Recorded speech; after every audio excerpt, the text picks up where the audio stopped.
She didn't say much, but her eyes spoke volumes. In every shy gesture, there was a whole world waiting to be discovered. Emily was only 9 years old, but her heart already carried the weight of 1,000 unfulfilled dreams. When she sang alone in her room, time seemed to stand still. Only there, away from the gaze of others, did she feel truly alive. At school, however, it was different. The hallways felt too cold, and the other kids' laughter sounded like judgment. Whenever she tried to sing in public, her voice trembled, as if something invisible was squeezing her chest. Some classmates mocked her, others just stared silently. But no one really listened to her. Not really. Before I continue, I want to say that I ask God to bless you with all His infinite love, giving you much health, peace, joy, and faith, for we can never lose faith in God, for He will never abandon us, for His love is eternal and infinite. I also want to take this opportunity to ask that you like the video and subscribe to the channel. This helps me a lot, thank you. Now, take a deep breath, because what comes next will touch your heart in ways you may never have imagined. Emily had a voice as sweet as a bird's song at sunrise.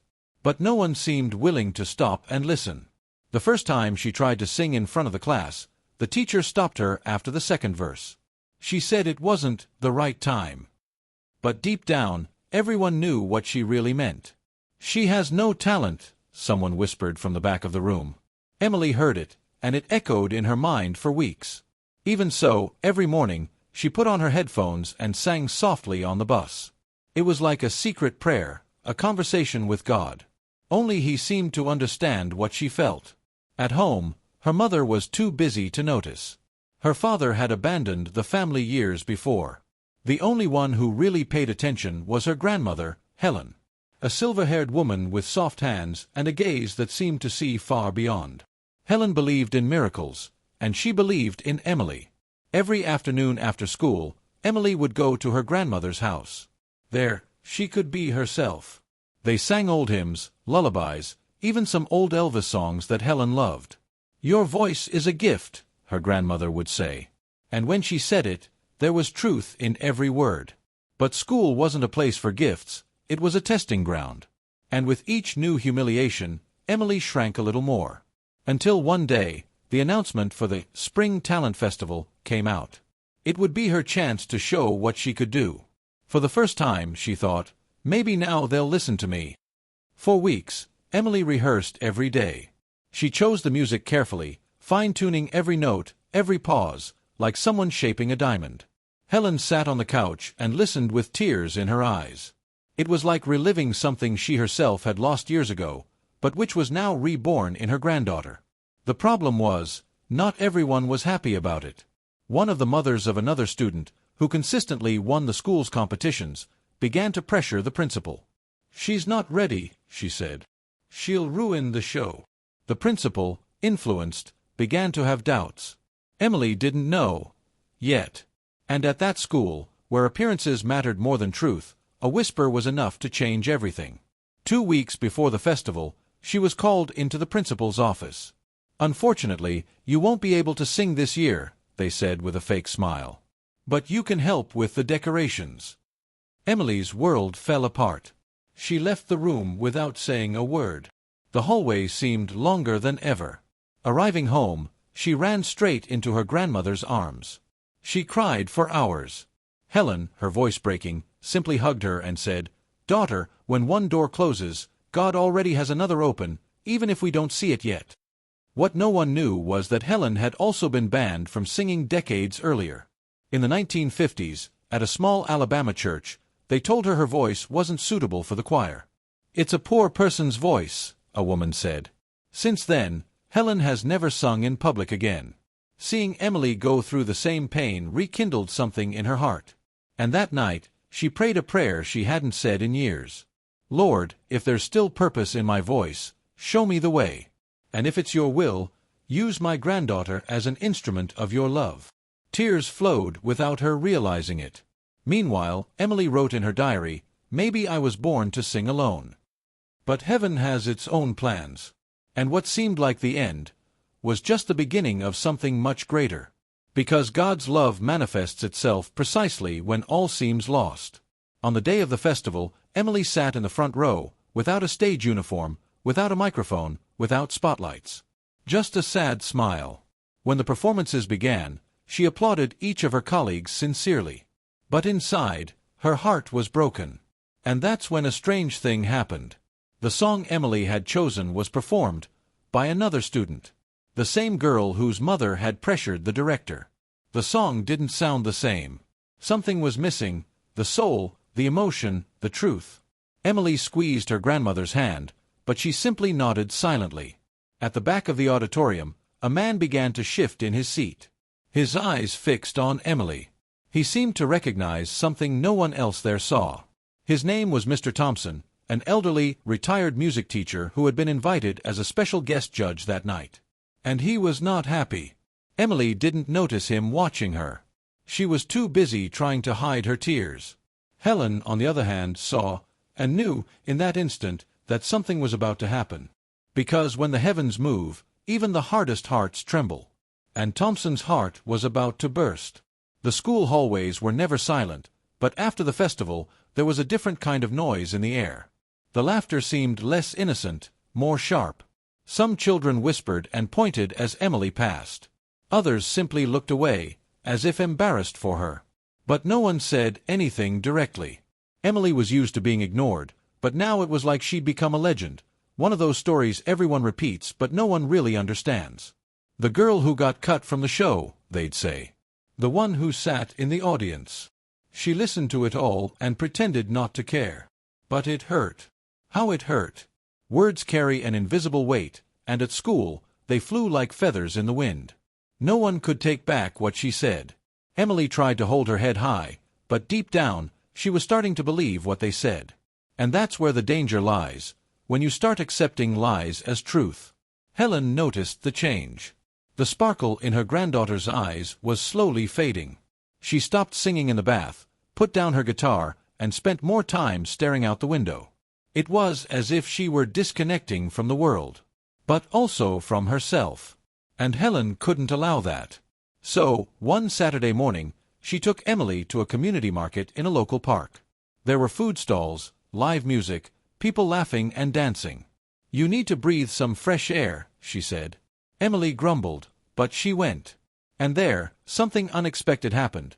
She saw someone sing, and it wasn't perfect. It was a middle-aged woman with a tuneless voice and a cowboy hat, singing country gospel with her heart open.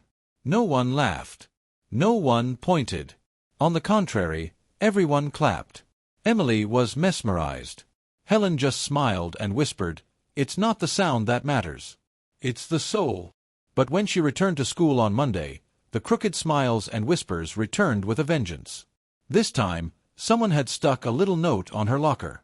"Shower singer." She read it, took a deep breath, and tore it open. But inside, it felt like every piece was falling straight into her chest. At recess, a group of girls surrounded her. Not aggressively, but with disguised cruelty. "You saw who won the festival, right?" one of them said with false sympathy. Emily responded with a "aha" and tried to leave. But before she could take a step, she heard, "It's just that some people were born to watch, not to shine." It was on that day that Helen decided to act bolder. She called the school principal and scheduled a meeting. "My granddaughter was publicly humiliated," she said firmly. "And you need to understand the weight of that." The principal tried to downplay it. But Helen knew her worth, and wouldn't be silenced. Meanwhile, across town, Mr. Thompson was reviewing the festival recording. He had requested a copy for review purposes. But what no one knew was that, during the performance, he had noticed Emily's gaze. And something about that gaze reminded him of his own daughter. Yes, Mr. Thompson had a daughter who had also been silenced years ago. She had a beautiful voice, but she had been bullied as a teenager and abandoned music.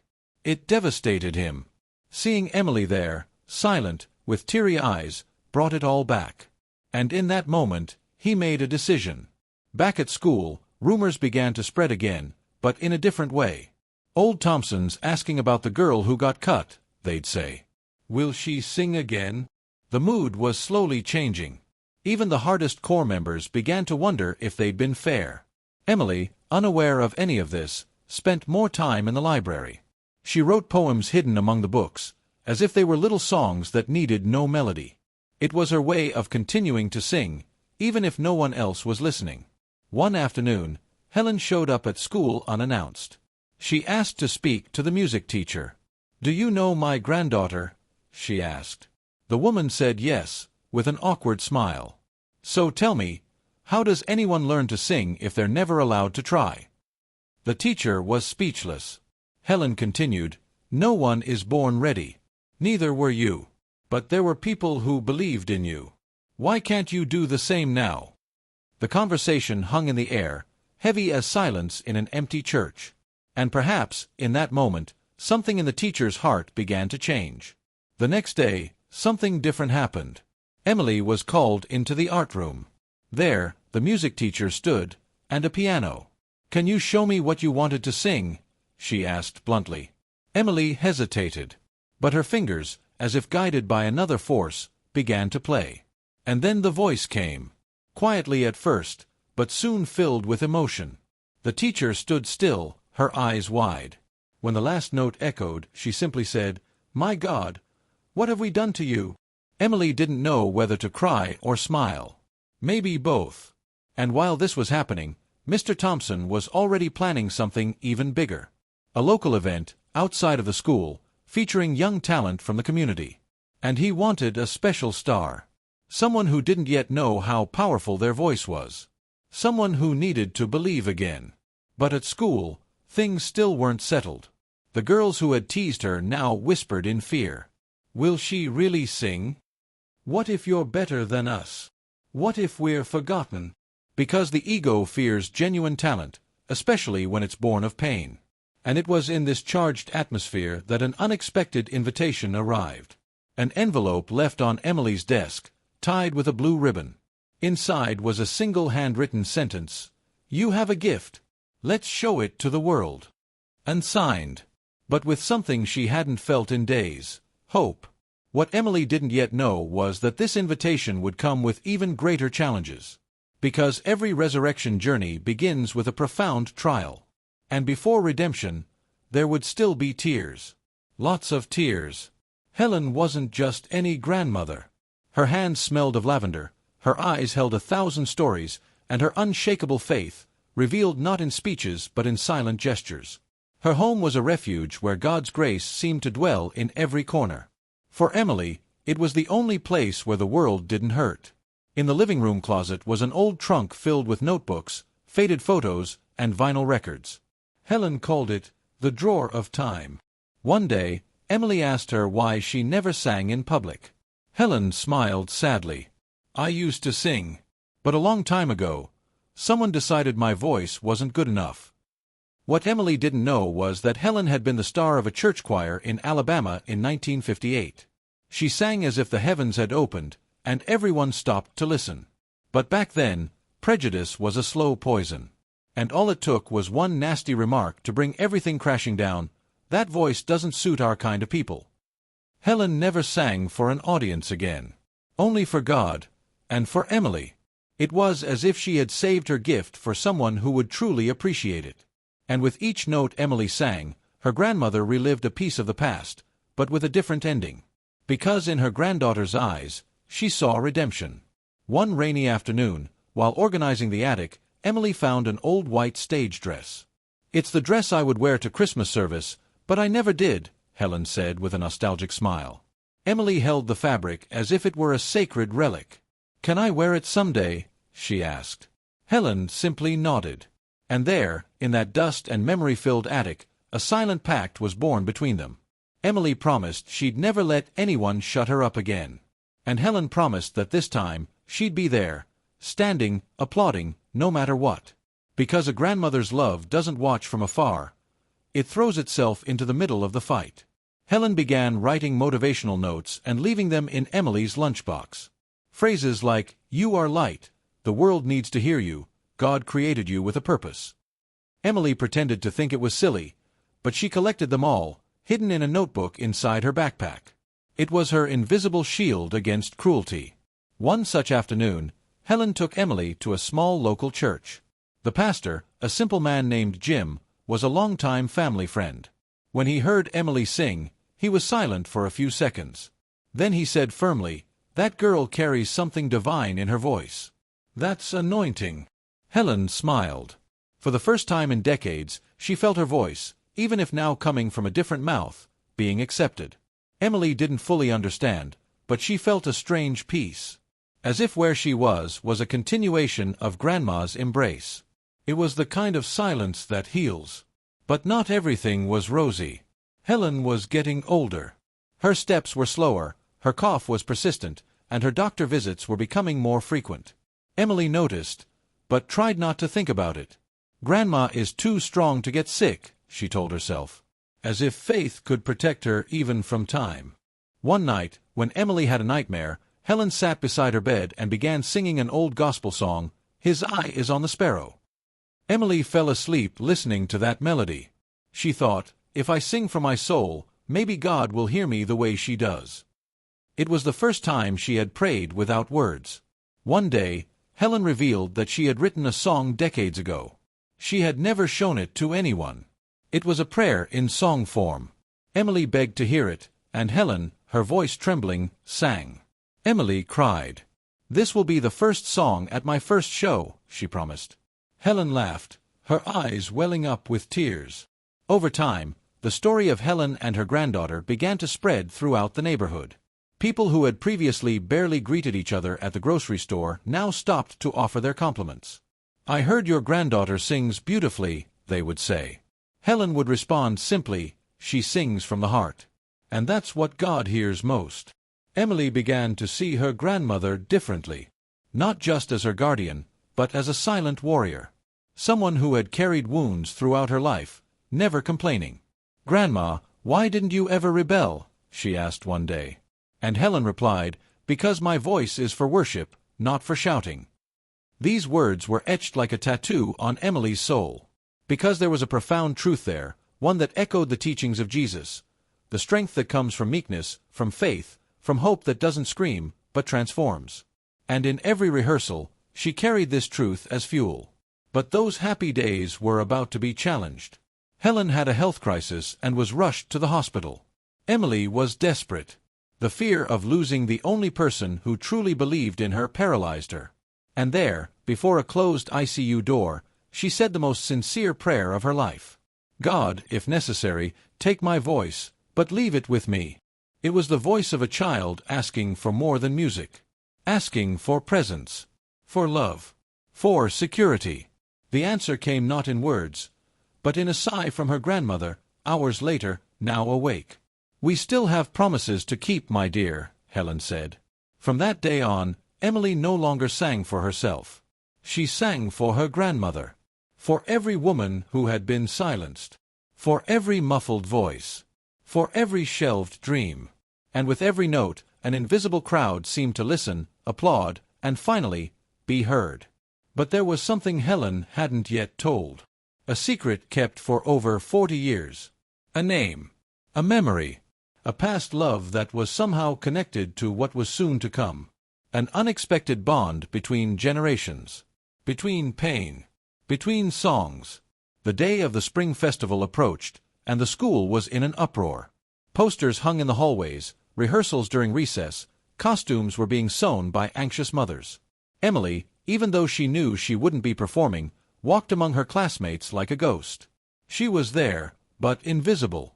Participating, but voiceless. During class, the music teacher avoided her gaze.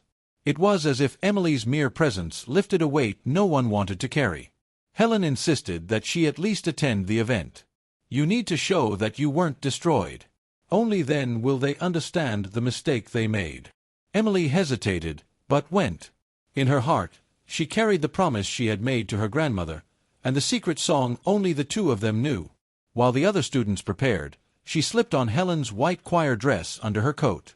"Even if I don't go on stage, I'll feel ready," she thought. By the time the presentation came, the auditorium was packed.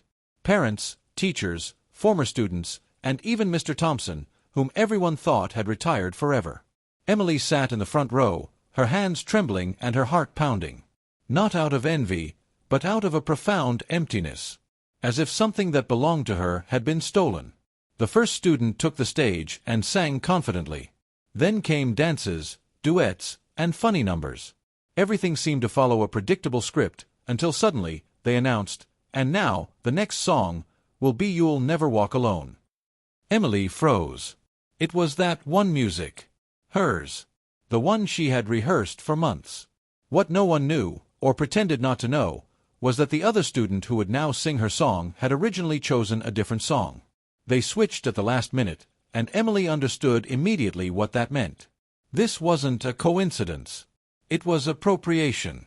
It was injustice. It was cruelty. Helen held her granddaughter's hand, but even that couldn't stop the tears. Emily couldn't even move. Every note sung by another voice seemed to rip a piece of her soul. And to top it all off, the audience applauded. The sound of applause was like a drum beating in her chest. "You've been forgotten." As the music played, Mr. Thompson frowned. Something was wrong. The performance was clean, but empty. He looked at the stage and saw technique.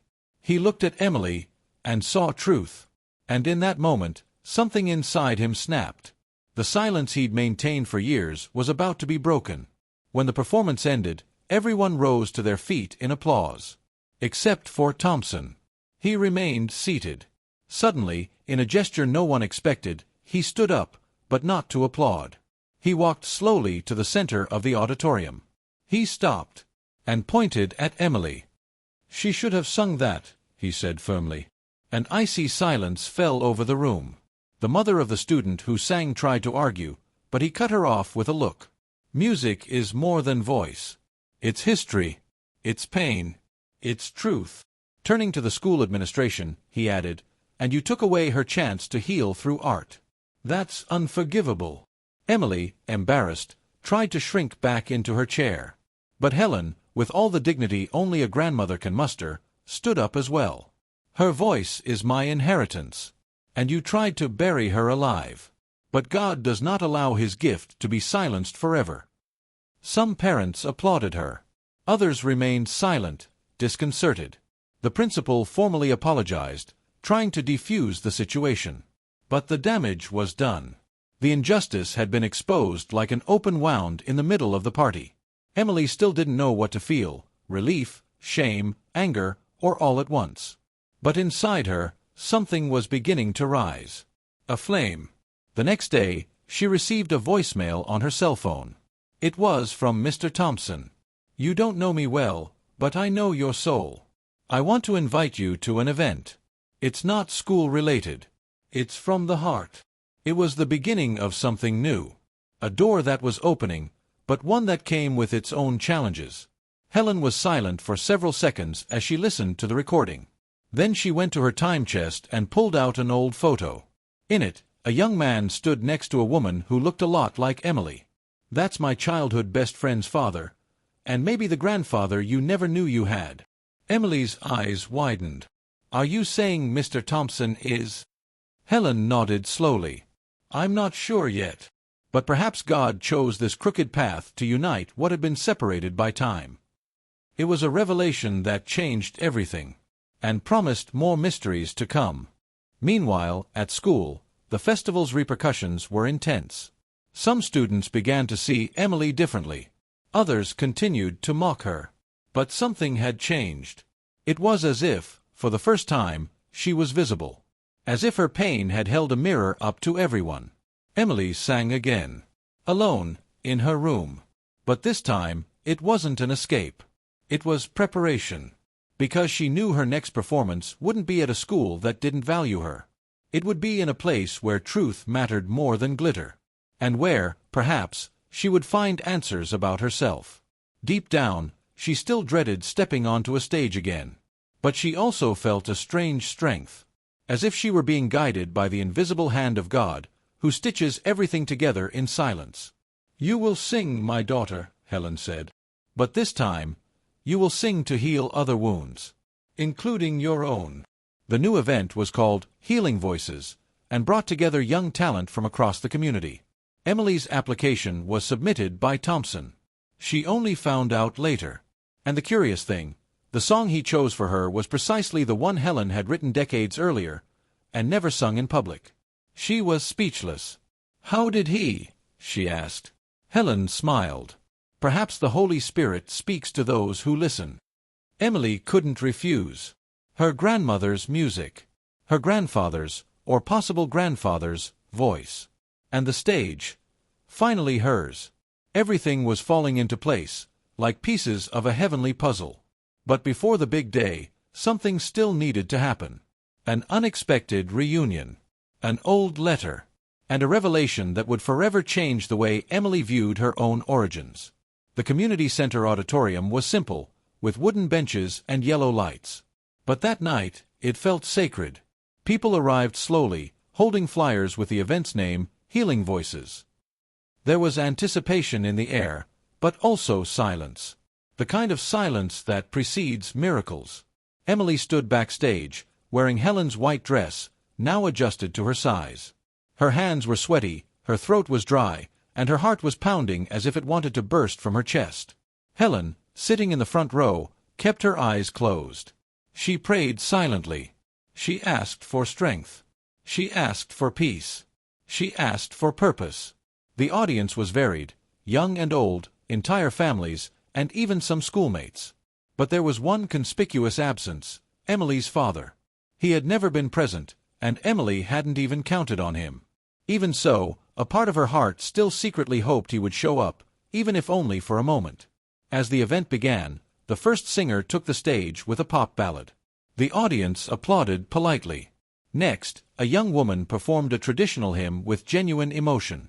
But when the host announced, "And now, a young woman with a powerful story behind her voice, Emily Williams," the entire hall fell silent. Emily walked slowly onto the stage, holding the microphone with both hands. Her dress seemed to shimmer in the light. The audience's eyes were all on her. But for a moment, everything around her disappeared. She remembered Helen singing, "His eye is on the sparrow."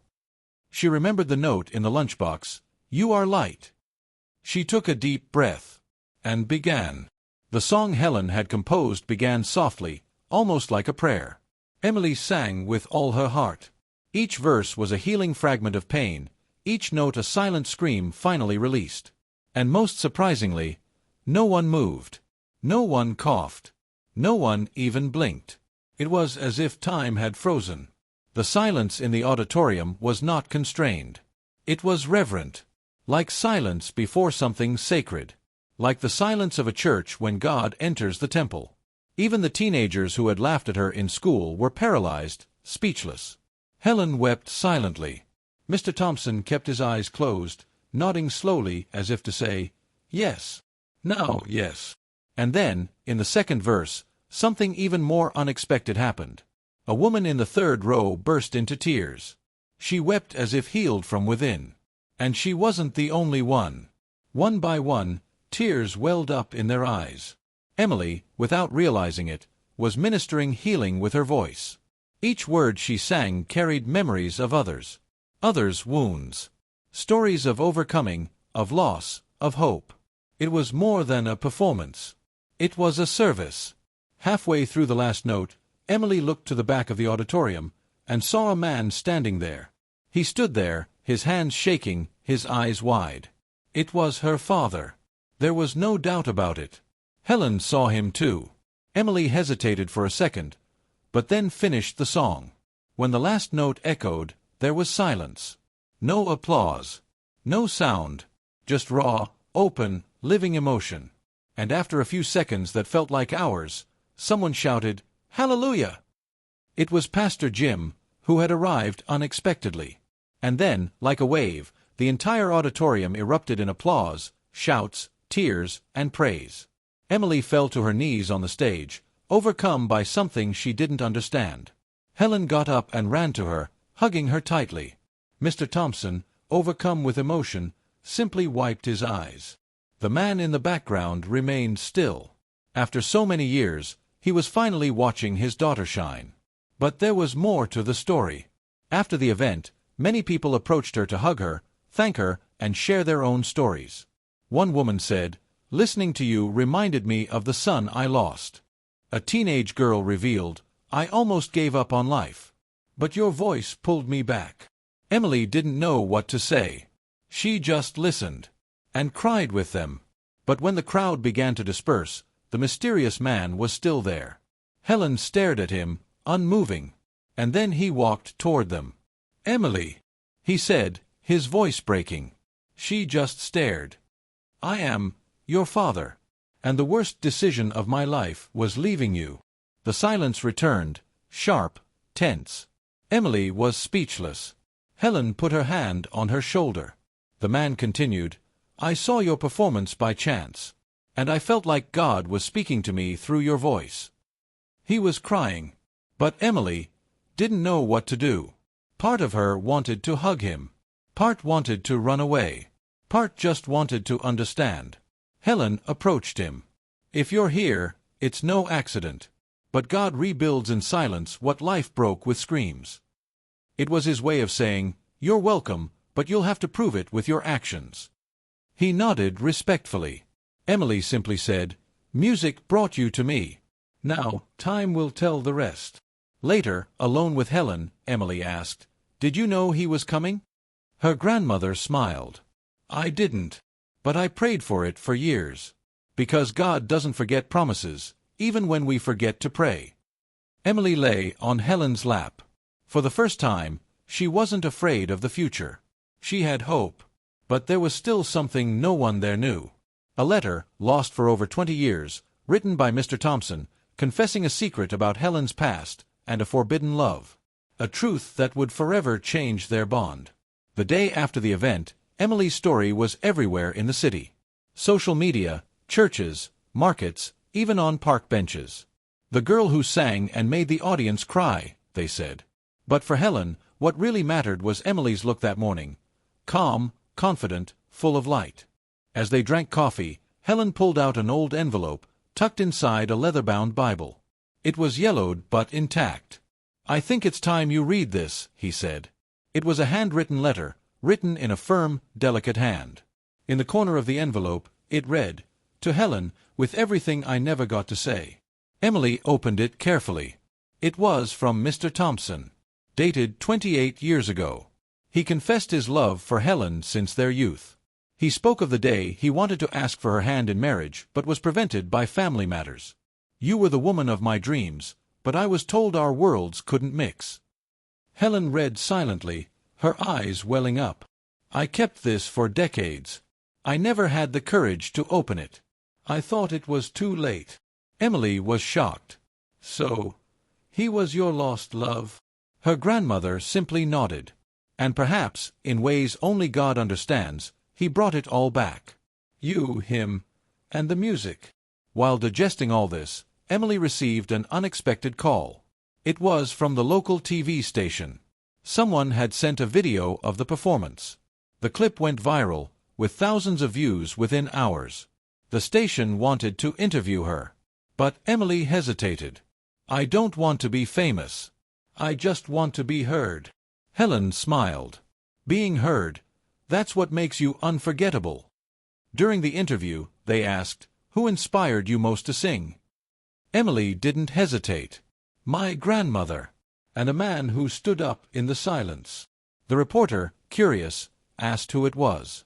She replied with a smile, "Someone who listened to my soul when no one else did."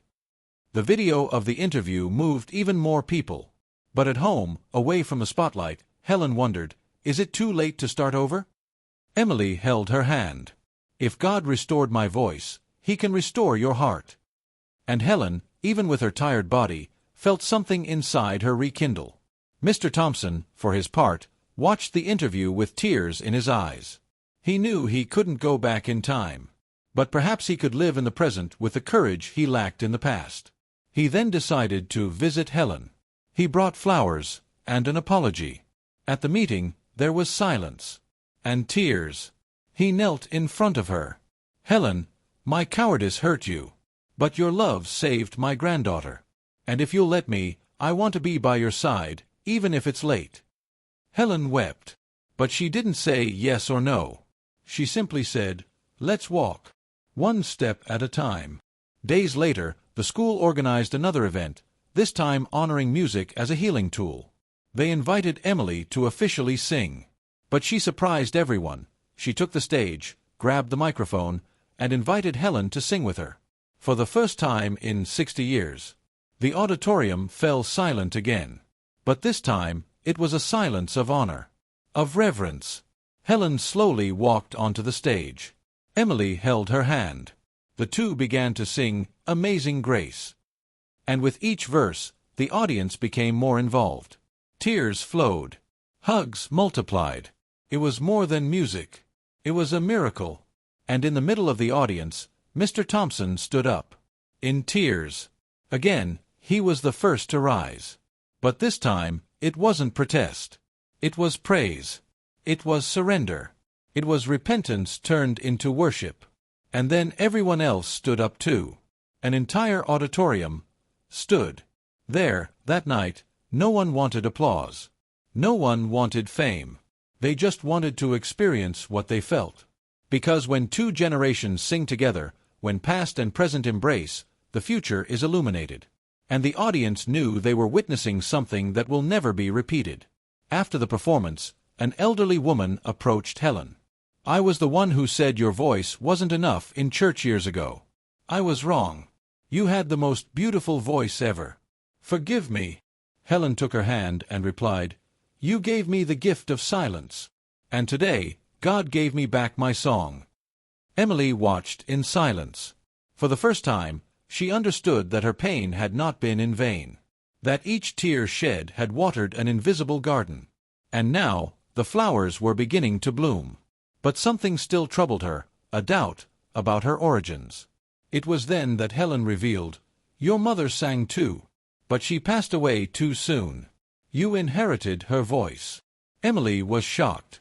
"Why didn't you ever tell me?" "Because the pain was too great. And because God was still writing that part of the story. It was another cycle closing.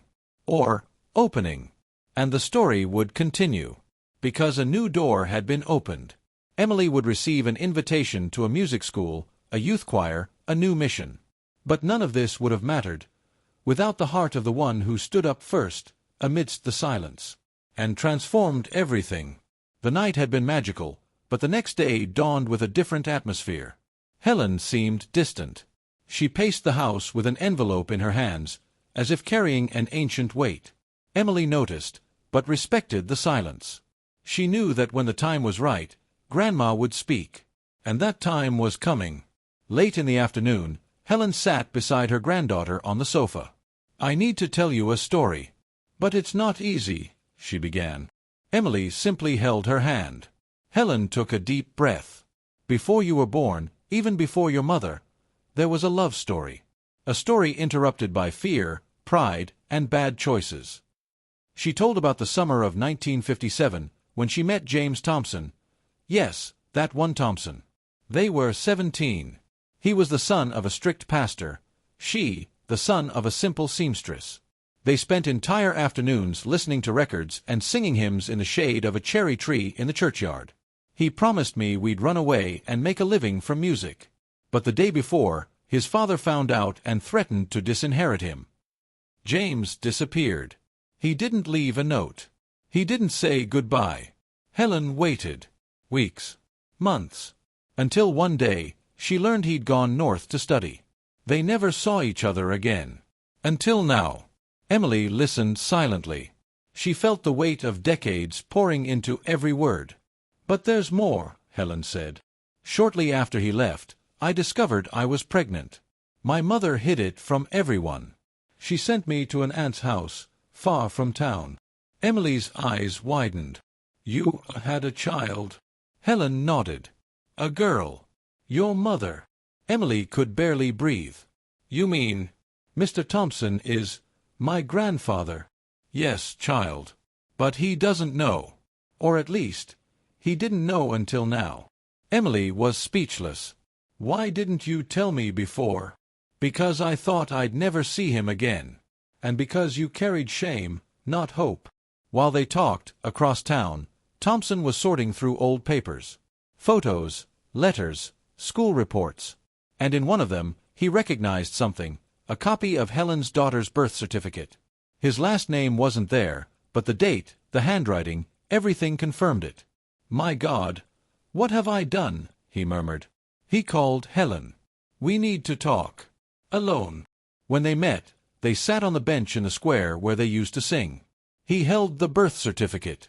You should have told me. You should have stayed. Silence. A silence filled with everything that was never said. Until he spoke, "She's my granddaughter, isn't she?" Helen nodded. Thompson cried like a child. All these years. I thought I'd lost you. But I lost so much more. I lost a daughter. I lost a family. Helen held his hand. God restores. But not without pain. It was the reunion of two broken souls. And the seed of a new beginning. Emily, upon learning everything, spent the night awake. She thought of her mother, who died young, carrying the pain of never having known her father. She thought of her grandfather, who now emerged as a figure of redemption. And she thought of herself, a collection of all these fragments, trying to find her own music. On Sunday, they all went to church together. For the first time, they sat in the same pew. Helen, Thompson, Emily. The pastor recognized them and, at the end of the service, called them forward. God unites what time has separated, because he specializes in sewing stories together with invisible threads. The congregation applauded, tearful. After the service, Helen handed Emily an old notebook filled with song lyrics she'd written throughout her life. You will finish what I started. You will sing the songs that have stuck with me. Emily hugged the notebook like a treasure. And in that moment, she knew, her mission had just begun. But the reunion of souls also brings wounds to the surface. Some church members remembered Helen's past. Malicious comments began to circulate again. She had a daughter out of wedlock, they said. Now she wants to redeem herself with music. Emily was outraged. But Helen simply replied, God uses even scandal to bring light. In high school, a new opportunity arose. The State Art School opened auditions for full scholarships. Emily hesitated. What if they don't like me? Helen smiled. You don't sing to be accepted. You sing to free yourself. With renewed courage, Emily applied. But she didn't expect what would happen. On the day of the audition, she discovered that the head judge was the same woman who, decades earlier, had kicked Helen out of the church choir.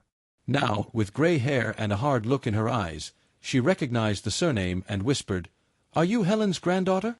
Emily, head held high, replied, Yes, and I'm proud of it. The judge's silence was intense. But she simply said, You can begin. Emily sang one of the songs from her grandmother's notebook. And when she finished, the judge was crying. I wronged your grandmother. Maybe hearing you is my forgiveness. Emily didn't know if she had passed. But right there, she felt like she had won. Days later, the letter arrived, Congratulations! You were selected with top marks. Emily ran to tell her grandmother and grandfather. They hugged her as if holding a promise fulfilled. But there was something else in that envelope. An invitation, we want you to perform at the opening ceremony. It would be the biggest stage of her life yet. But also the riskiest. Emily knew she would be exposed, judged, analyzed. But now, she was no longer afraid. Because she carried in her veins the gift of 2 generations that were silenced. And in her heart, the faith that God transforms broken stories into eternal praise. But on the eve of the big event, something unexpected happens. An accident, a scare, and a new test of faith that will put everything at risk, including his voice. The day of the opening ceremony dawned with clear skies, as if the heavens themselves were cheering for Emily. The city was buzzing with excitement for the event. The art school gymnasium was decorated with flowers, flags, and a large banner, Where Voices Find Their Destiny. Emily should have been excited. But something inside her was trembling. The night before, Helen had a bad fall at home. She slipped in the bathroom and hit her head. She was rushed to the hospital. Emily rushed in, still wearing the dress she was going to wear to the performance. When she saw her grandmother unconscious, something broke inside her. She needs to see me sing. Not now. Not like this. The doctors said it was a mild concussion. But Helen was drowsy, unable to speak clearly. Emily held her hand and sang softly in her room, waiting for a sign of improvement. Mr. Thompson tried to comfort his granddaughter. She'll pull through. She promised she'd see you shine. But Emily was in shock. On the morning of the performance, Helen was still in the hospital. Emily considered canceling. There's no point in singing if she's not there. But Thompson took the notebook of old songs and placed it in her granddaughter's hands. You are her voice now. Go. And take her spirit with you. Emily nodded, her eyes welling up. In the school dressing room, everything seemed cold. The other students warmed up their voices, took selfies, and laughed. Emily stood alone, her eyes closed, as if talking to God. Lord, I just want to honor the one who taught me to believe. If my voice is meant to heal, then let it heal. Starting with me. When her name was announced, silence was immediate. Many there already knew her from the internet. Others, only from the rumor about the church lady's granddaughter. But no one was prepared for what was to come. Emily walked onto the stage with slow steps. She carried her notebook in her hands, as if carrying a Bible. The microphone was on. The light was on her. And for the first time, Emily began speaking before singing. This song was written over 60 years ago, by a woman who was silenced, humiliated, forgotten. But today, she lives in me. This song is hers. And every woman who has ever heard, "You are not enough." And then the music began. It was a soft ballad, with verses that spoke of promises the world tries to erase, but that God keeps secret. The audience didn't make a sound. Just attentive eyes and open hearts. With each note, Emily stripped herself of her pain, giving everything on that stage. In the second verse, something happened. The sound cut out for 2 seconds. Total silence. Emily stopped. She looked up. She took a deep breath. And she sang dead no microphone. Her voice filled the auditorium like a ray of light in a dark room. Pure, strong, whole. It was as if every corner of the space was embraced by music. People began to rise. First a woman. Then a couple. Then a group of students. Everyone stood, weeping, silently applauding. And then the improbable happened. The back door opened. Helen, in a wheelchair, pushed by Thompson, slowly entered. Emily saw her, and broke down. But she didn't stop singing. Crying, her throat tight, she finished the song, looking into her grandmother's eyes. Helen raised a trembling hand, and placed it on her chest. A gesture that said it all. "It's you. I knew it." As the last note rang out, the audience erupted in applause, and no one remained seated. Emily fell to her knees on the stage, overcome by the presence of something greater than herself. It was emotion, it was relief, it was redemption. The school principal approached and embraced her. "I've never seen anything like this. You don't belong here. You belong to the world." Emily smiled, still in disbelief. As she left, reporters, students, teachers, everyone wanted to take photos, hear her story. But she asked for a moment alone with Helen. In the school garden, among yellow flowers, they embraced. "You accomplished what I never could," Helen said. "You gave back our family's voice. And now, it echoes throughout the world." But before they left, one of the judges delivered an unexpected invitation. "We're organizing a national tour of young talent. We want you to headline." Emily's eyes widened. It was more than an invitation. It was a calling, a new mission. Helen was silent for a few seconds. Then she said, "If it's from God, He will open doors and close fears." Emily held tight to the invitation. But in her heart, a doubt arose. "What if I go, and something happens to you?" Helen smiled. "If you go, nothing in me will die. Everything in me will live with you." That night, Emily returned to the hospital. Helen needed to be kept under observation. The two held hands as if holding back time. And Emily made a vow out loud, "If I go, every song will be a letter to you, and to all the women who are still silent." The next day brought new news. The tour would start in 3 weeks. But before that, Emily had to record a music video, with Helen's song. It would be the official release. But in the middle of recording, something strange happens. An envelope is delivered to her, with an unsigned letter. Just a warning, be careful. The truth has not yet been sung. The video of Emily's performance at the opening ceremony went viral in less than 24 hours. Not just for the song, but for the moment she sang without a microphone, moving even the most skeptical. The school, previously indifferent, now plastered posters with her face.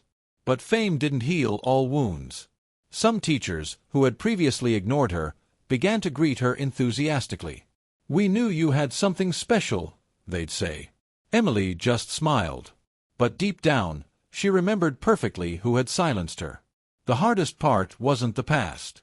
It was dealing with the people who were now switching sides, for convenience. In the cafeteria, students who'd never sat with her now invited her. "Come here, Emily. We've always rooted for you." She politely thanked them, but preferred the corner by the window, where she usually ate lunch alone. Because there, she found her own voice when everyone else was too busy to listen. But there was also a real transformation. The music teacher, visibly moved, proposed a new elective, music as healing, and invited Emily to co-teach the classes. "You've taught the entire school more than any book ever could," she said, her eyes welling with tears. The classroom became a space of vulnerability. Students shared their stories as they learned to put pain and new beginnings into songs. Emily listened attentively to each one. She knew that a voice only gains power when it welcomes other voices. And there, a choir like no other was born, the Scar Choir. Among the choir members was Amanda, the girl who had taken her song at the festival. For the first time, she apologized. Not with rehearsed words, but with tears. "I did it because I was afraid you were better than me." "And you were." Emily responded with a hug. Because forgiveness is the highest note anyone can sing. Over time, the hallways, once filled with gossip, now echoed with rehearsals and heartfelt laughter. The school's murals began to display poems, lyrics, and testimonies. The principal created a new policy: every student will have a chance to be heard. Emily was called to make this decision official in the auditorium. There, before the audience, she told her story. Not with anger, but with hope. "You saw me silent. Then you saw me sing. But the most important thing wasn't what you heard. It was what you felt. Because when we feel, we change." And for the first time, the applause wasn't forced. It was genuine.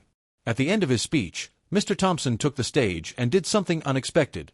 He presented the school with a 120-year-old violin, inherited from his great-grandfather.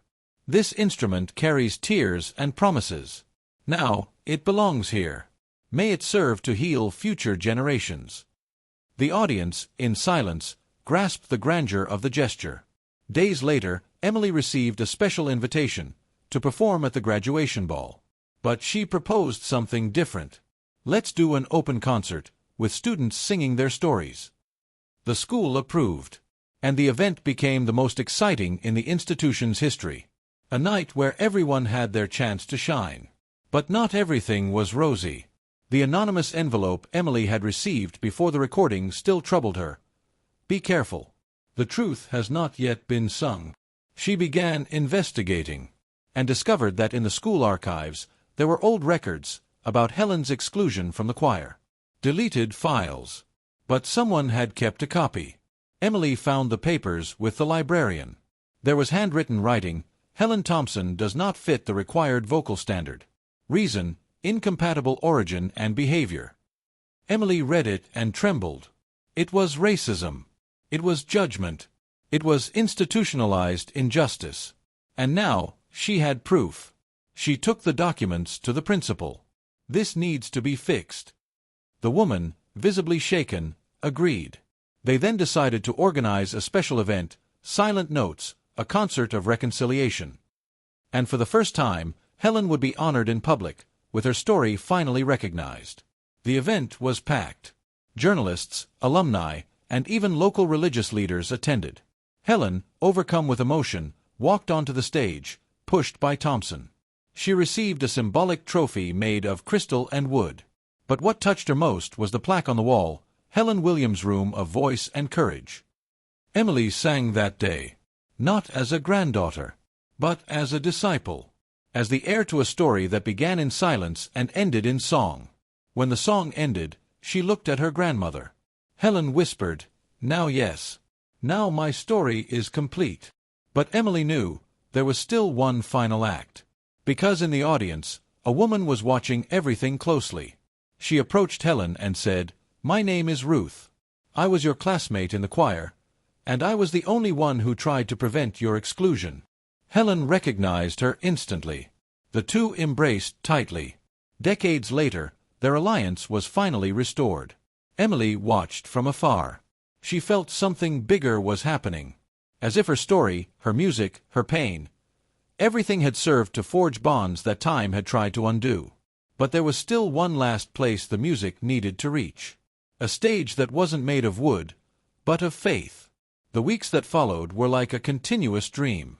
Emily was no longer just the girl who sang well. She was a beacon, a bridge between a wounded past and a hopeful future. But as her story spread, a question began to throb in her heart. What will I leave behind? Helen, now at home and steadily recovering, spent more time writing. Emily discovered she was putting together a memoir, complete with song lyrics, prayers, and thoughts. I want you to have something to lean on when I'm no longer here. Emily cried every time she read a new page. One Sunday morning, the local church held a special service for the women who had made a difference in the community. Helen was honored again.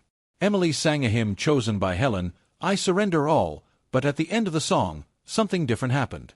The entire congregation knelt in silence. It was as if the Holy Spirit had taken over. After the service, a teenage girl approached Emily. She had marks on her wrist and tired eyes. She said, her voice trembling, "I was going to end my life, but I heard your music, and I changed my mind." Emily hugged her tightly, and she knew that the legacy of her voice already extended beyond her own life. It was then that the project emerged, Voices That Will Not Be Silent, an organization created by Emily and the school choir to help young people who have suffered bullying, abuse, or abandonment express their pain through music. The project grew. Churches joined in. Schools began to open up. The seed was germinating. Helen had been following everything from afar. But one night, Emily found her sitting at the piano, an envelope in her hands. "It's time to pass this on to you." It was the original manuscript of the first song Helen had written at 17, the same one Emily sang at the community event. Emily held it like gold. The national tour was approaching. Emily was organizing the schedule, the rehearsals, the interviews. But she felt she needed something more. A symbol. Something that would unite all the generations of silent women. So she asked Helen to record a short audio introduction for the opening show. Helen accepted, with tears in her eyes. On the big day, the theater was packed. The lights dimmed, and the first voice heard was not Emily's, but Helen's, soft and firm. "This song is for you, who have been silenced. For you, who think you have no value. God has not forgotten your voice. And today, it is heard again." The entire theater was crying even before the first note. Emily entered the stage in white. The same dress from the opening ceremony, now adjusted once more. She sang her heart out. But at the end, instead of leaving the stage, she called dozens of young people onto the stage. Each with a story. Each with a scar.